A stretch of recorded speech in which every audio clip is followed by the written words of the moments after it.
Welcome back to all my couples out there and my singles who are out here dating on this scene.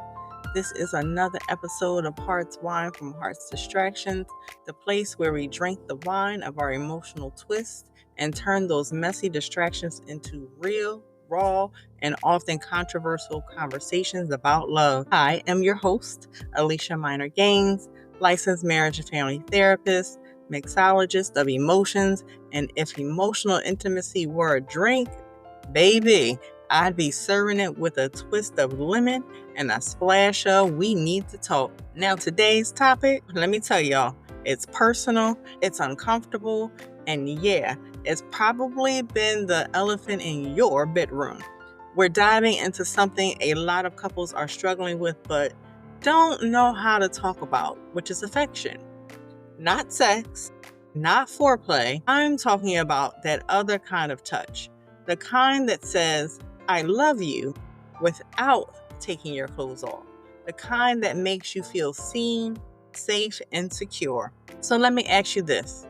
When was the last time your partner touched you without wanting anything more? No expectations, no escalation, just touch.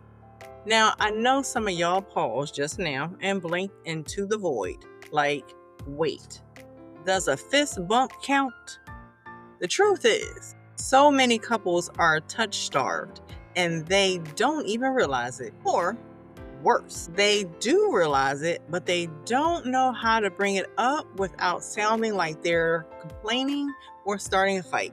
So today's episode is for anyone who's ever looked at their partner across the room and thought, where did the passion go?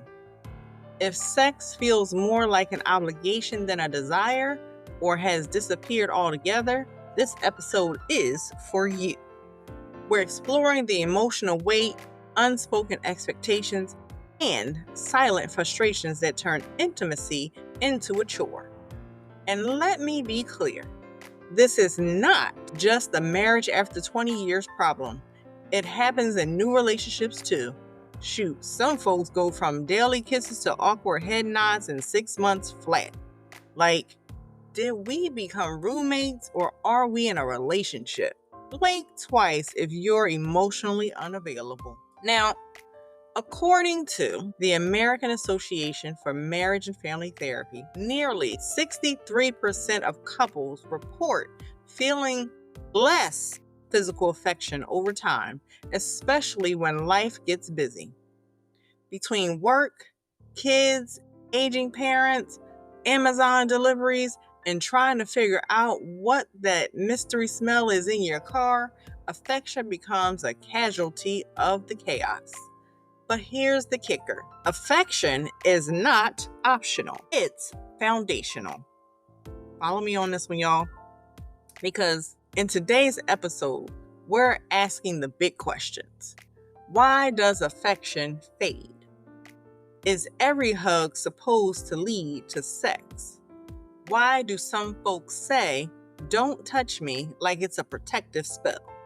And what happens when one partner is craving closeness and the other is just, shut down? We'll explore the silent pain of affection mismatches, generational trauma around touch, cultural taboos, and the tension of asking to be held when you're already feeling rejected. And we're going to sprinkle in some research, some poetry, of course, some real couple stories, and yes, even a few laugh out loud moments because y'all know I don't do boring. Now, before we jump into the meat and potatoes of today's emotional buffet, don't forget to, of course, subscribe to my YouTube channel at Heart's Wine from Heart's Distractions on YouTube for exclusive episodes and content. Visit our website at www.aliciasdistractions.com for more resources and updates, and grab a copy of my poetry book, Distractions of the Heart, under my author name, Alicia Marie, which is available now on Amazon. And follow me on social media on Instagram, TikTok, Facebook, because the conversation never ends when the episode does. All right, let's lean in, breathe out, and prepare to get a little uncomfortable. Because, baby, sometimes the most healing kind of touch is the kind that doesn't come with a climax. So grab your glass, whether it's wine, tea, or just water, and let's pour into this conversation together. So, can we start with this little doozy? What happens when your love language is physical touch, but all your partner hears is, let's have sex? Whew, right?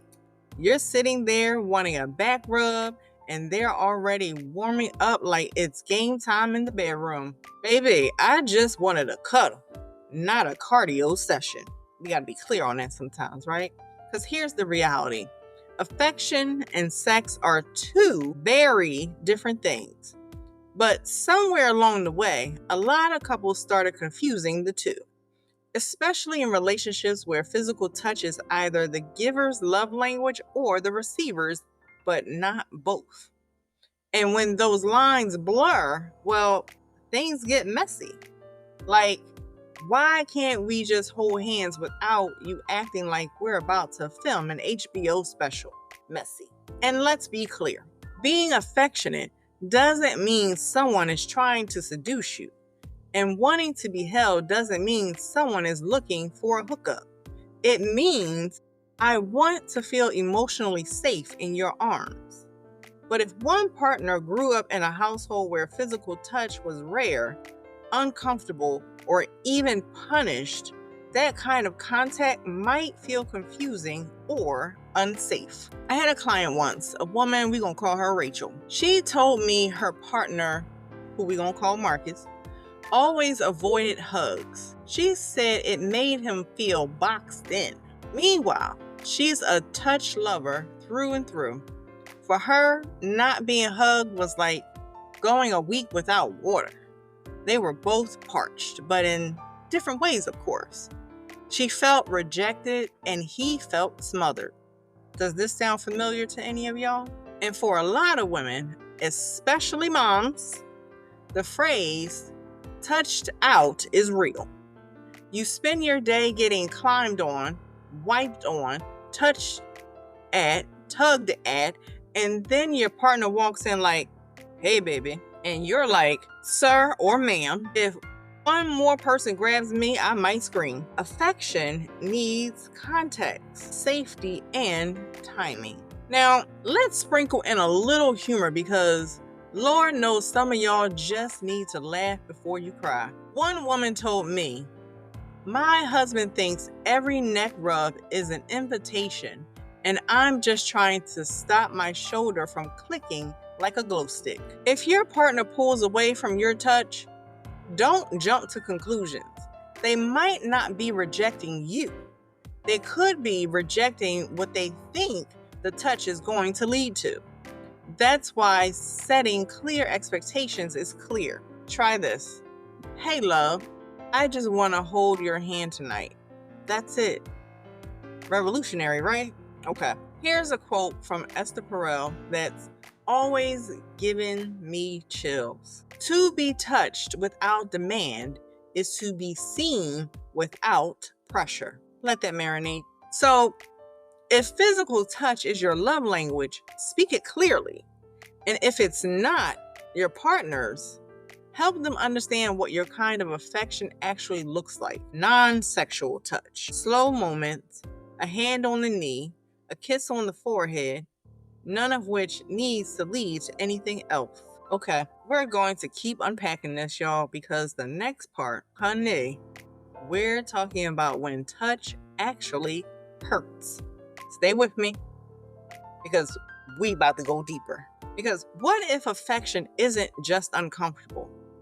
What if it feels downright unsafe? Not because your partner is doing anything wrong, but because your body has decided that touch equals danger. That's not drama, that's trauma. Let's be clear. And here's the truth, and I want you to hear this gently. Not everyone grew up in homes where touch was nurturing. For some, touch was absent. For others, it was conditional, inconsistent, or even harmful. So now, as adults, their body remembers that story every time someone reaches out. All right, follow me, y'all. I had this client. We gonna call him Jay. Jay is a gay black man in his 30s, deeply in love with his partner, but he would flinch anytime his partner tried to hug him from behind. Why?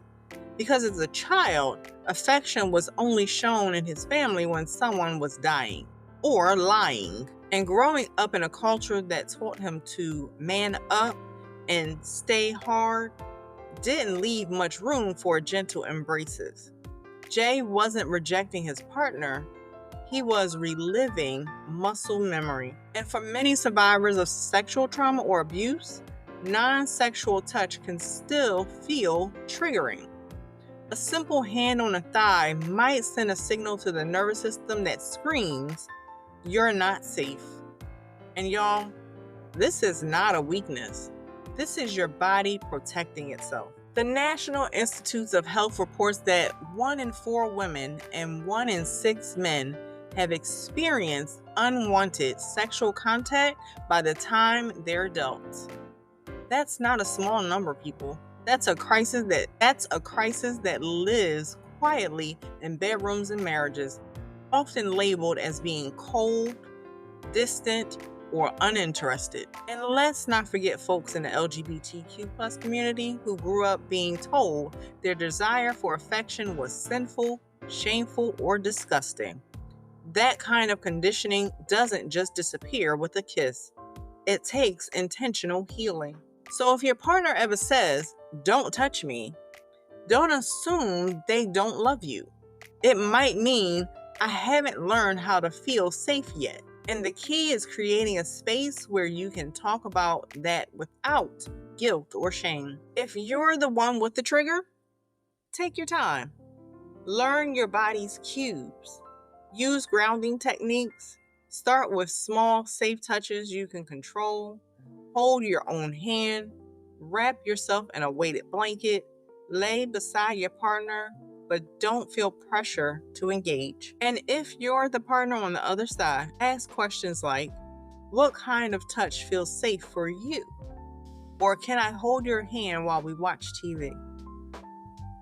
Take baby steps. Always with consent. Always with compassion. Because when touch has been weaponized in the past, reclaiming it as healing is one of the bravest things love can do. All right, take a deep breath. That was heavy, but necessary. And now that we understand why affection might feel unsafe, in this next part, we're going to talk about what to do when one person is reaching out for affection and the other is pulling away. Let's talk mismatched needs and how to close the gap. Okay, now we're getting into that sticky space where one partner is all, "Can we just cuddle and watch a movie?" while the other partner is like, "That sounds like a trap." And listen, I get it. Mismatched affection needs are one of the top reasons couples come into therapy. It's not always about sex, money, or infidelity. Sometimes it's just, "He won't touch me unless he wants sex," or "She never wants to be close anymore." And that, my friends, is a slow-growing emotional ache that eventually screams. Let me tell you about this couple. We're going to call them Eric and Daniela. Eric thrived on affection, hugged the mailman, high-fived baristas, and would hold hands with Daniela all day if she let him. Daniela, on the other hand, not so much. She loved him, but she felt overwhelmed by constant touch. Her nervous system needed space. But to Eric, her pulling away felt like rejection. To Daniela, his constant reaching out felt like pressure. That kind of dynamic can snowball into resentment, people, if you don't unpack it. One partner feels unwanted, the other feels suffocated. Both feel misunderstood, and suddenly, something as simple as sitting on opposite ends of the couch becomes World War III. So how do we bridge the gap when affection needs don't match. Step 1, validate each other. You are not needy because you want more touch. You are not cold because you need less. What you are is different, and different doesn't mean broken. Different means you have to learn each other's dialect within the same love language. Step 2, get specific. Don't say, we never cuddle anymore. Say, I miss lying on your chest while we watch our show. Trust me, there's a difference in the language. Step 3, offer affection without expectations. That means touching your partner without making it a stepping stone to something else. Give a shoulder squeeze, tuck their hair behind their ear, give a long hug, and then let go. Step 4, schedule it. Yep, I said it. Plan a cuddle session like you plan your grocery run. Put it in your calendar. Couch cuddle at 7 p.m., no pants required. Hey, it may not sound sexy, but it shows intention. And let me say this to the folks who grew up thinking affection had to be earned or that it should only be given when you're in the mood. Affection is not a transaction. You don't have to be in the mood to hold someone's hand. You just have to be in the moment. Here's a funny story. I had a client who created a no pressure playlist. Anytime they put it on, it meant this is cuddle time only. No kissing, no grabbing, just affection. They trained their bodies to relax instead of anticipate. And guess what? Over time, they reported more sexual intimacy too, because they stopped pressuring every touch to go somewhere else. So if you and your partner are on different affection frequencies, don't panic. You're not doomed. You just need a translator and maybe a dedicated playlist. All right, so you know where we about to go, right? We about to go into talking about some red flags because affection should feel healing, not like a bargaining chip. Let's talk about when things start to feel performative, manipulative, or downright sad. So don't go nowhere, y'all, or refill your glasses if you need to, because we jumping right in. Now, let's talk about what happens when affection isn't just missing. It's a silent war, a cold bed, a subtle rejection that starts in the kitchen and echoes in the bedroom. It's the moment one partner reaches out for a little hug and the other partner flinches or stiffens up, or worse, just ignores it altogether. And over time, those little moments of disconnect build up like lint in a dryer trap. Messy, dangerous, and one spark away from a full emotional fire. Here's the deal. Affection isn't supposed to feel like a strategy or a secret code to unlock something else. And when it starts to feel transactional, conditional, or completely absent, that's a red flag waving at you with both hands. So let's run through a few red flags that I usually see in therapy and relationship coaching all the time. The first one, hugs and kisses stop being automatic. They become awkward or scheduled like, okay, you got your pet for the week. Don't ask again. What's up with that, y'all? The second one, you avoid physical closeness. You sit at opposite ends of the couch. You stop reaching for each other in the bed. Your partner walks past you like you're the lamp. I don't know about y'all, but that sounds like neglect to me.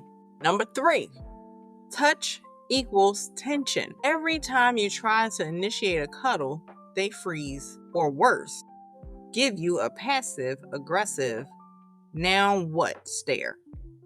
Who wants that? Number 4, affection becomes a reward system. I know some of y'all just rolled your eyes at me because if it sounds like this, if you do the dishes, I'll give you a massage. Or if you're nice today, maybe I'll snuggle with you. That's not intimacy. That's bribery. And affection should not feel like bribery. Number 5, touch leads to arguments instead of connection. You ask for a hug and they respond like you just proposed skydiving without a parachute. And suddenly, you're sleeping back to back again. Does that sound familiar to some of y'all? All right, well, I'm going to share a story because I once had a client, we're going to call her Marisol. She said her husband only kissed her when he wanted sex. So she started dreading the kiss, not because she didn't love him, but because she felt like a vending machine, y'all. Press button A1, get intimacy. Press B2, get ignored. Now, that dynamic turns love into labor. Touch becomes work. And what was once spontaneous and sweet starts to feel heavy. Like you have to earn closeness? What is that? Absolutely not. Another couple told me they hadn't kissed in 14 months. 14 months, y'all. But here's what broke my heart. They both wanted to. They were just waiting for the other to make the move. Y'all, pride has no place in healing. Don't let a standoff steal your softness or your relationship. And listen, let me sprinkle in a little humor here because this can get heavy. One client said, our affection is so dry, even Alexa is like, y'all good? Okay, that one was funny. It was. Here's what I want you to remember though. Emotional neglect often hides behind physical absence.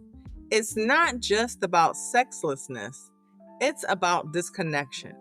When one partner feels invisible, unworthy, or unwanted, affection isn't just missing, it starts to rot.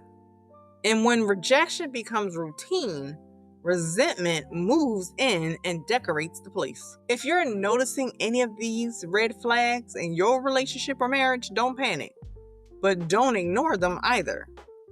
Let them be the conversation starter, not the conclusion. All right, so can I go into talking about how to bring back that safe, intentional affection, especially when the well feels dry?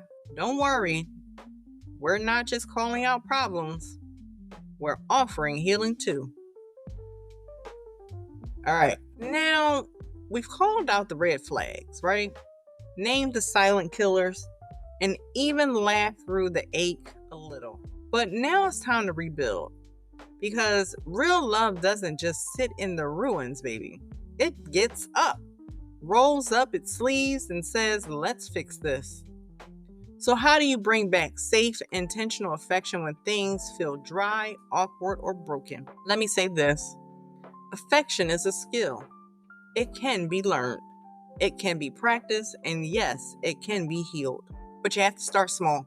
I'm not talking a dramatic Nicholas Sparks worthy make-out scene in the rain small. I'm talking micro gestures. A hand on the back as you walk by, a kiss on the forehead before bed, a gentle rub of the shoulder during dishes. Think of affection like watering a plant.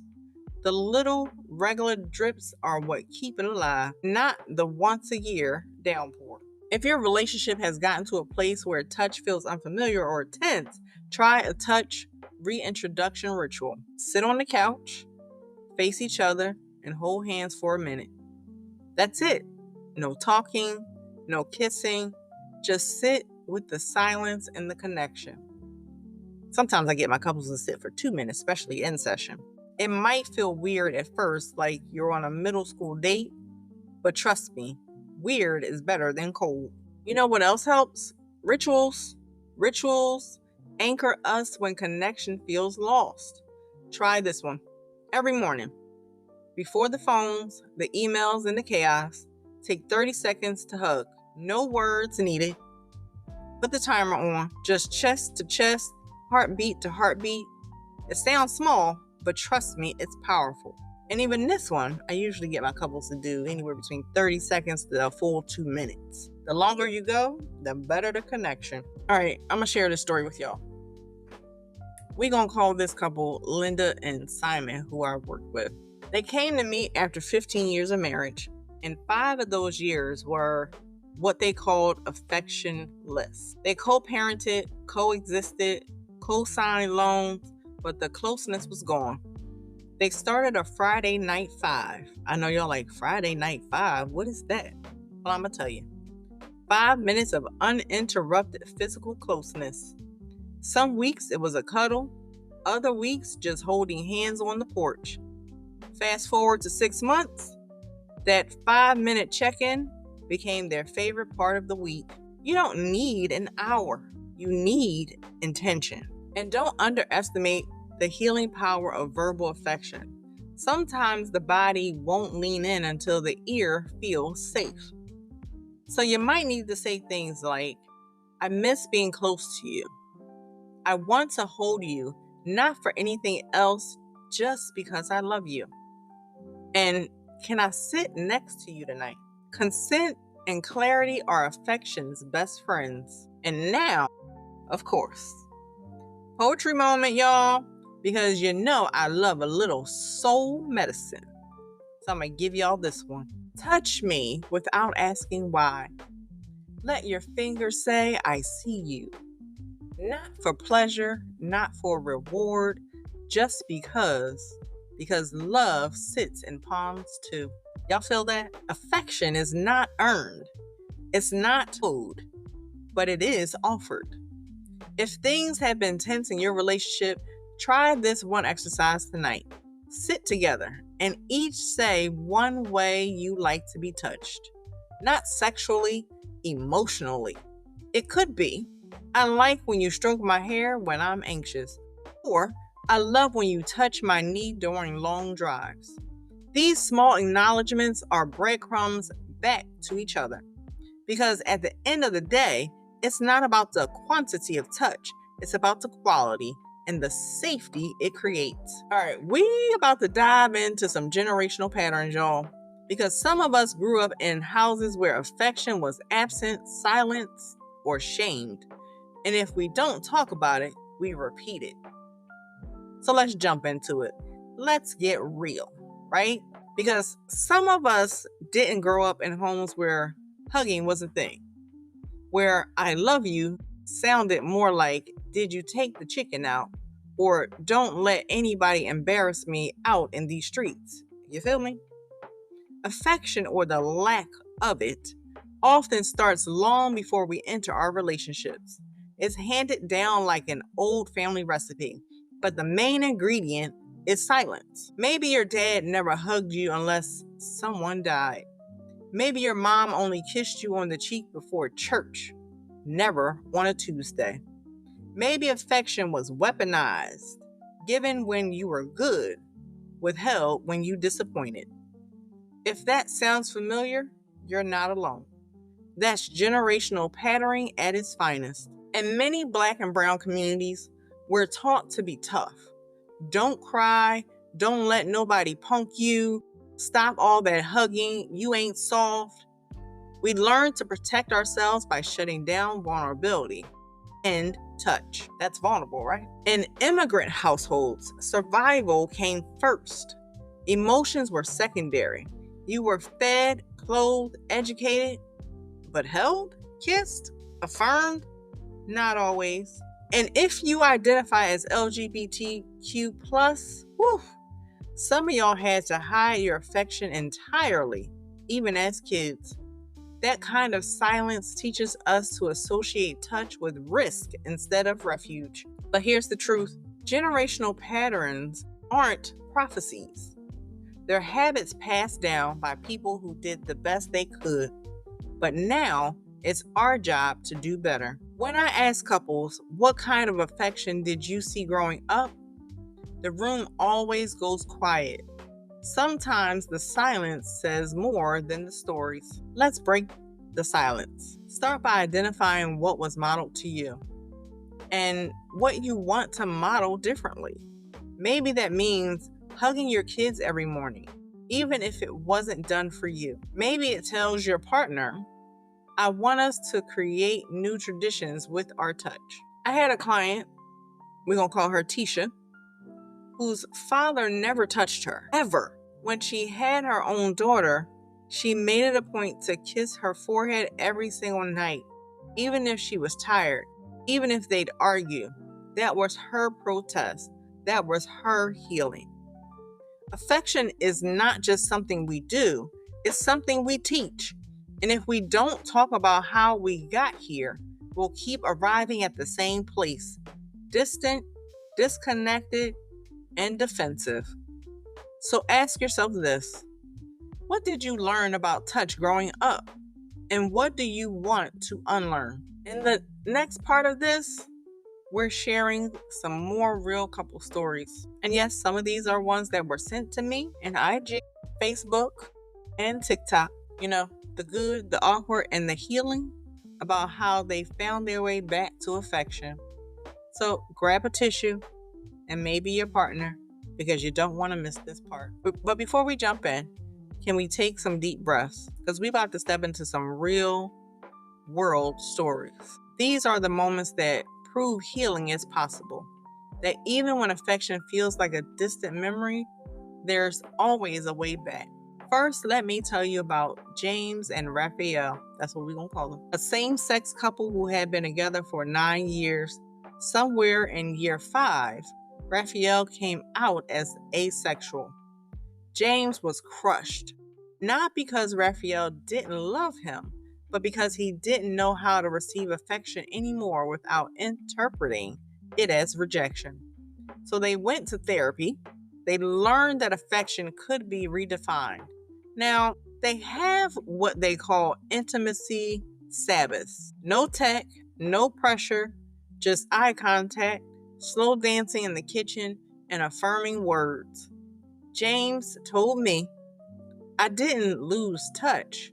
I just learned a new kind. And then we're going to call them Amanda and Craig, married for 12 years, 2 kids, 2 jobs, 0 cuddles. They realized one day that they hadn't held hands in over 2 years. Amanda cried about it during a session, not because she missed the hand holding, but because she hadn't noticed it had disappeared. That's how slow emotional erosion can be. They started what they call back to basics night.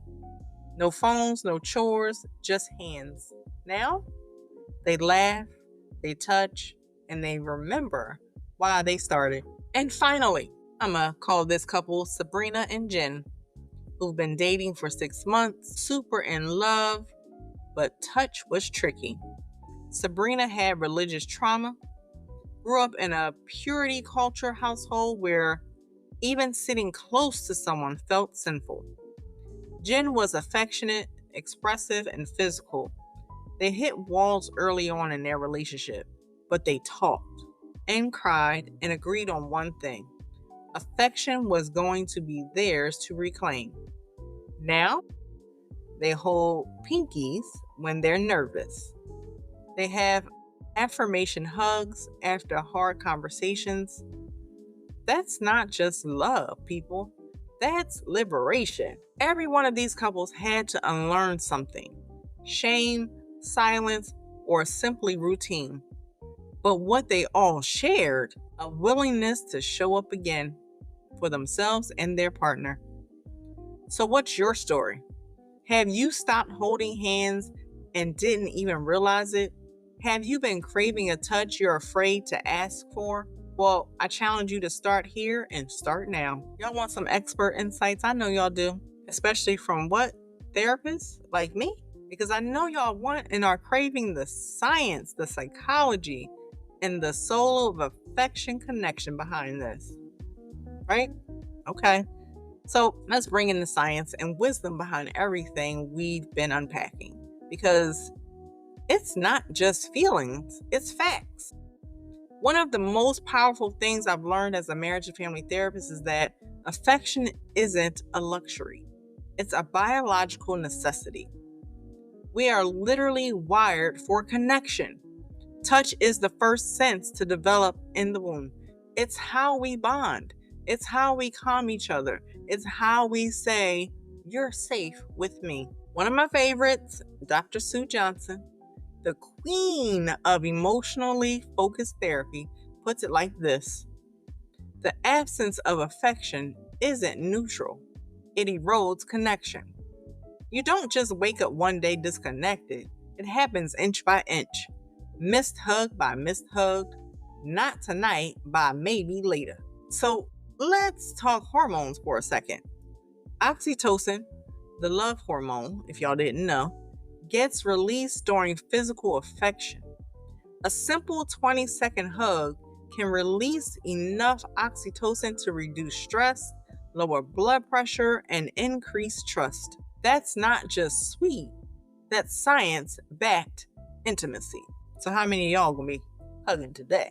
And while we're at it, according to the Gottman Institute, couples who regularly engage in non-sexual touch report higher levels of relationship satisfaction, lower levels of conflict, and better communication overall. Translation: that forehead kiss isn't just cute, it's relationship CPR. Now let's flip it. What happens when affection is absent? Well, I'll tell you. Resentment grows, miscommunication increases, emotional safety decreases, and physical distance becomes emotional distance. One study in the Journal of Social and Personal Relationships found that partners who stopped engaging in daily physical touch were 67% more likely to report dissatisfaction in their relationship. That's not a small number, people. So what can we do? Well, y'all know I'm going to tell y'all, right? We can be intentional. Schedule affection if you have to. It doesn't make it less genuine. It makes it a priority for your relationship. Check in weekly. Ask, have I touched you in a way that made you feel loved this week? Let that be your guide. Explore touch types. Some people love back rubs. I know my other half does. Others prefer hand holding or forehead kisses. Know your partner's affection profile and heal the blocks.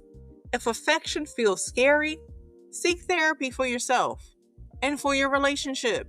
Whether individual, couples, or trauma-informed, healing is possible. And if you need relationship coaching to actually put things in action, to have someone hold your hand and walk you through it, do that too. I'll say this as your therapist friend, your therapist coach. The safest relationships are the ones where touch isn't forced, it's invited. Where consent is sexy, softness is sacred, and connection is king. If your partner says, "don't like being touched," dig deeper. Is it that they don't like touch, or they've only known unsafe touch? That's a whole sermon in itself. Affection is emotional feedback. It says, I see you, I choose you, and I'm still here. So, can we wrap up this episode with one simple truth? That touch is not a bonus, it's a language. If you're not fluent in it yet, that's okay. You can still learn. In my final reflections, I've got one last challenge for y'all, and it's going to bring it all back to the heart. Let's close this out together. Hand in hand, soul to soul. All right, so couples, we've traveled through the awkward silences, the cold shoulders, the cultural walls, and the healing hugs. And now it's time to come back home to the heart. Because this episode, like every episode, isn't just about information. It's about transformation. And you know, I'm not going to leave you without a challenge. So here it is. Your Touch Me, Don't Touch Me 5-day connection challenge. Day 1. Initiate one non-sexual touch. A forehead kiss, a shoulder squeeze, or even a hand resting on your partner's back. Just touch. No expectation, no agenda. On day 2, ask your partner, how do you like to be touched when you're feeling stressed? And then do that. On day 3, sit next to each other without devices. No phones, no TV, just presence, even if it's just for 5 minutes. Day 4, share one memory where your partner's touch made you feel deeply loved. Remind them and yourself that Those moments matter. And 5, hug each other for 20 seconds to 2 minutes. Don't count in your head like it's a chore. Breathe it in and let your bodies talk. And if you're single, this challenge is still yours. Touch is still part of your healing.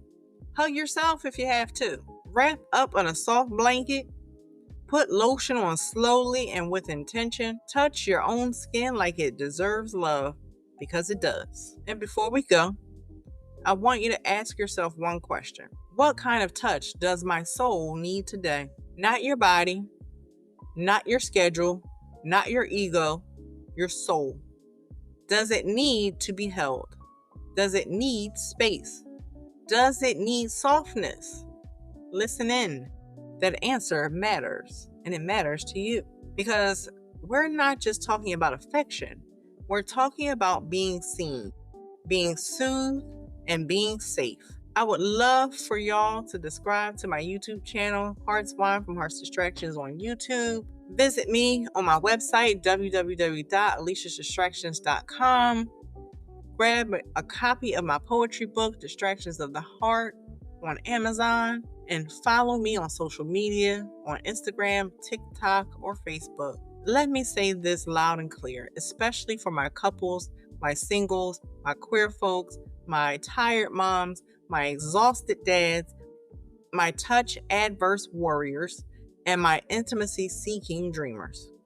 You deserve affection that honors you, not pressures you, not punishes you, just sees you and stays. So let's get back to the heart, the one that wants to be held, not just handled. I'll see you next week, where the wine is real, the hearts are open, and the distractions, well, they don't stand a chance. With love and a virtual hug, keep pouring into each other and allow the affection and intimacy to feel natural, authentic, and not like a chore. Cheers.